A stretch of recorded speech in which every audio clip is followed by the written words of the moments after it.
अस्सलाम वालेकुम नाज़रीन। आज एक नया प्रोग्राम आपकी खिदमत में। और नाइन बजर टीवी की कोशिश होती है कि कोई ऐसे प्रोग्राम किए जाएं जिससे आप लोगों को कोई ना कोई फ़ायदा हो।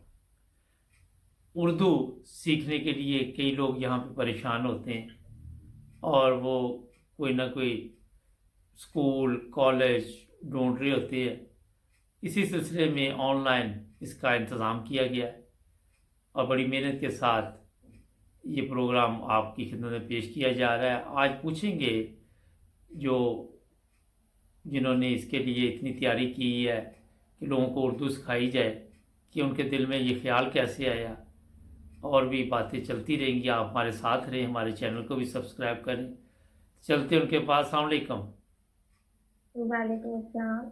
अच्छा, ये बताइए कि आपको कैसे ख्याल आया कि लोगों को ये मुश्किल इस वक्त है कि उर्दू बोलने में और उर्दू सीखने में। जी मैं बताना चाहूँगी कि मुझे इसका ख्याल ऐसे आया कि एक दो लोगों ने मुझसे बात की है कि हम अपने बच्चों को उर्दू सिखाना चाहते हैं ताकि वो उर्दू बोल सकें और उर्दू को लिख सकें। ठीक। तो बस वहीं से फिर मुझे ख्याल आया कि क्यों ना मैं उर्दू की एक क्लास लूँ जिसके अंदर बाहर के ममालिक में अक्सर लोग परेशान है कि वो अपने बच्चों को उर्दू कैसे सिखाएं, यानी कैसे वो उन्हें सिखाएं कि वो उर्दू को पढ़ भी सकें और उसे लिख भी सकें। जी। तो उनकी ये मुश्किल आसान करने के लिए मैंने ये ऑनलाइन क्लास का आगाज किया। अच्छा, ये तो बड़ी अच्छी आपने ज़बरदस्त आपकी सोच है कि लोगों को फ़ायदा भी होगा। तो इसमें सिर्फ बच्चे ही सीख सकते हैं या ख़वातीन कौन कौन लोग सीख सकते हैं, ये भी बताएं ज़रा। जी इसमें जो सीखना चाहे सीख सकता है, इसमें ये नहीं है कि सिर्फ बच्चे ही सीख सकते हैं। लेकिन अगर मर्दों कोई को और नहीं है ये, इसका मैं पहले बता दूं, सिर्फ ख़वातीन या बच्चे सीख सकते हैं, ऐसे ही है ना? हाँ जी बिल्कुल इसमें खवातीन और बच्चे सीख सकते हैं। ये नहीं है कि सिर्फ बच्चे, औरतें भी सीख सकती हैं हम्म। इसमें। औरतें भी सीख सकती हैं और बच्चे बच्चियां सीख सकती हैं उर्दू। तो इसके लिए जी आप ऑनलाइन तरीके के साथ जो भी मोबाइल पे वो आप सिखाएंगी उर्दू? हाँ जी बिल्कुल प्रॉपर तरीके से सिखाई जाएगी। हम्म। जो एक तरीकाकार होगा उसी तरह से प्रॉपर तरीके से सिखाई जाएगी। तो इसकी फीस वगैरह क्या आपने सोची है? फीस वगैरह यही है कि इसकी 5 से 10 हज़ार तक की फीस होगी। और बिल्कुल अच्छी तरह से उर्दू जो है वो सिखाई जाएगी लोगों को। नहीं, मगर 5 से 10 हज़ार महीने की होगी। अब एक को सारी जिंदगी ना आए तो वो 5-10 हज़ार के चक्कर में आप वक्त ज़ाया करती नहीं हैं। नहीं 2 माह की, नहीं नहीं 2 महीने की होगी ये क्लास। क्या? 2 माह की अच्छा, होगी, ये दो 2 माह माह की की। क्लास होगी। हाँ क्योंकि जी। मैं ये बता दूं अपने नाजरीन को कि एक आप बंदा कोई या मेरा लिए खतून आ जाए, उसको आई ना उर्दू, तो ये सारी ज़िंदगी नहीं तो नहीं। नहीं इसका ये नहीं होगा, नहीं नहीं इसका ये नहीं होगा कि किसी को आएगी नहीं, इंशाल्लाह आएगी भी। और जब तक नहीं आएगी मैं उसे ये नहीं कहूंगी कि आपके महीने कंप्लीट हो गए हैं तो आप छोड़ दें, ये मैं उसे नहीं कहूंगी। मैं उसको सिखा के, मुकम्मल सिखा के फिर ही मैं उसको छोड़ने को कहूंगी, वैसे नहीं।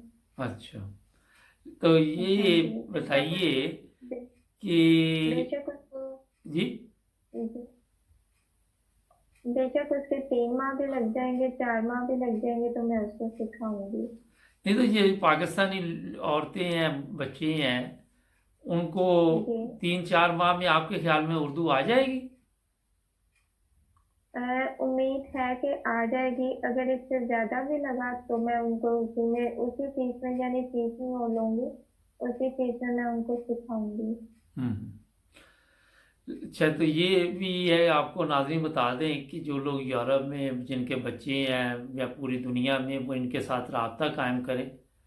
और अगर आप देखते हैं कि उर्दू आपके बच्चे सीखना चाहते हैं या आप उनको सिखाना चाहते हैं, तो बड़ा अच्छा मौका है मेरा ख्याल। और 5-10 हज़ार रुपये जो यूरोप और दूसरे मालिक में रहते हैं उनके लिए कोई इतनी फ़ीस भी नहीं है। तो ये और कुछ आप मैसेज देना चाहें हमारे नाज़रीन को? हाँ जी मैं यही मैसेज देना चाहूंगी कि जिनको ये मुश्किल है कि उनके बच्चे या वो खुद उर्दू नहीं बोल पा रहे हैं, नहीं उसे पढ़ पा रहे हैं और ना ही लिख पा रहे हैं, तो वो मुझसे रब्ता कर सकते हैं। मेरा नंबर उनको स्क्रीन पे शो हो रहा होगा, तो जो जो इससे फ़ायदा उठाना चाहता है वो उठा सकता है। इंशाल्लाह वो सीखेंगे और कामयाब भी होंगे। मुझे एक चीज़ याद आ रही है, हंसी भी आ रही है। वो क्या? लोग तो मुझे भी कहते हैं आपकी उर्दू ठीक नहीं है, फिर मुझे भी सीखनी पड़ेगी आप।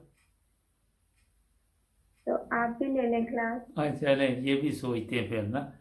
और मुझे वाकई कई कहते हैं जी आप थोड़ा बहुत वो कई जगह पे, अब इतना अरसा हो गया यूरोप में, ये भी फर्क पड़ जाता है ना, हाँ जी, तो इससे भी। क्योंकि मैं इसलिए सिखाना चाह रही हूँ क्योंकि एक तो मैं पाकिस्तान में रहती हूँ और दूसरा ये कि मैं शुरू से लेके अब तक मैं उर्दू मीडियम पढ़ी हूँ हम्म और मेरी जो सारी बुक्स थी वो उर्दू में थी, इसलिए मुझे उर्दू का एक मतलब भी बहुत अच्छे से आता है और मैं उससे आसानी से पढ़ भी सकती हूँ और लिख भी सकती हूँ। हम्म। अच्छा ये थोड़ा सा बताइए अपने मतलब और भी कि आपको कैसे शौक पैदा हुआ कि सिर्फ उर्दू में ही आप स्टडी करें। क्योंकि जब मैं स्कूल में दाखिल हुई थी तब हमारा जो था पूरा सिस्टम जो था वो उर्दू मीडियम था। हम्म जब मैंने 5वीं तक पढ़ लिया तो जब मैं 6th में हुई हूँ तो उसके बाद में हमारा जो है स्कूल में इंग्लिश मीडियम आया था। जैसे जैसे मैं एक क्लास आगे जा रही थी वैसे वैसे एक क्लास आगे जो है वो इंग्लिश मीडियम चलता आ रहा था। यानी मैंने मैट्रिक पे जो उर्दू मीडियम किया, तो जब मैं मैट्रिक के एग्जाम्स मैंने दिए उस वक्त मैट्रिक भी जो था वो इंग्लिश मीडियम हो गया था। यानी ऐसे दो शिकें होती हैं हमारे यहाँ पे, एक हम्म इंग्लिश मीडियम की होती है, एक उर्दू मीडियम की होती है। हम्म जिसको जो इंग्लिश मीडियम में पढ़ता है वो फिर इंग्लिश मीडियम की साइड में हो जाता है और जो उर्दू मीडियम पढ़ता है वो उर्दू मीडियम की साइड में होता है। इसी तरह से एग्जाम में भी जब हम एग्जाम देने जाते हैं तो दो शिकें होती हैं कि एक इंग्लिश मीडियम की और एक उर्दू मीडियम की। एक साइड पे इंग्लिश मीडियम के हमने सवाल लिखे होते हैं और एक साइड पे उर्दू में सवाल लिखे होते हम्म। हैं। जो जिसने जिसमें पढ़ा होता है वो उसी में आंसर करता है। ज़बरदस्त। चलें जी, और कोई मैसेज मुख्तसर के पास यही है। बस इतना ही मैं कहना चाहूँगी। नाज़रीन, अगर आप या आपके बच्चे जो ख़वातीन हैं, मैं उनसे मुखातब हूँ, अगर उर्दू सीखना चाहें तो स्क्रीन पे दिए हुए नंबर पर रब्ता कायम करें और उम्मीद है कि आपको कोई ना कोई फ़ायदा होगा। अगर कोई आप भी हमारे साथ प्रोग्राम करना चाहें तो हमारे साथ रब्ता कायम करें। इंशाल्लाह मिलेंगे अगले प्रोग्राम में। आपका भी शुक्रिया, आपने 9 न्यूज़ टीवी को टाइम दिया और चैनल को सब्सक्राइब करना मत भूलें। अल्लाह हाफ़िज़।